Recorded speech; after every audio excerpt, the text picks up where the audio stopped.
Hi everybody, I'm Brad Conrad. I'm the director of the Society of Physics Students, and I'm going to be showing you a demonstration today about diffraction and interference.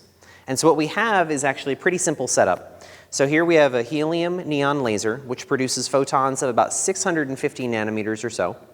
Then the laser light is going to be produced here and travel down the table.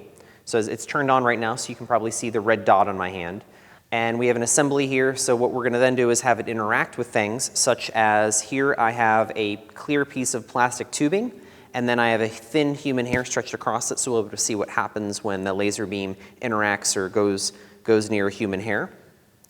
And then additionally, I have a piece of metal, and this metal has a series of holes cut in it, so I'll be able to show you what happens when laser light goes through hole sizes ranging from almost 1 millimeter all the way down to 0.1 millimeters in size. And it's actually going to be hitting this piece of metal that's been painted white, and it's a viewing screen. Now, as you can see, I've dimmed the lights, and I've taken our metal plate and set it right in front of our laser. And this is the first size hole, which is 0.1 millimeters. And what's really interesting is that it's just not a single bright spot, but it's actually a bright spot with a series of rings set around the bright spot. So what's happening is that when the photons move through the hole, they are being bent. They're diffracting. And the smaller the hole, or the smaller the feature that it's moving around, the bigger the diffraction. And what we're seeing when we look at this screen is we're seeing places where the photons are interacting constructively and destructively. And we're able to see that through these rings. Where we have a bright ring, that means that the path of the photons from one side of the circle and the path of the photons from the opposite side of the circle have met, and they're forming constructive waves, which means that they're adding to each other.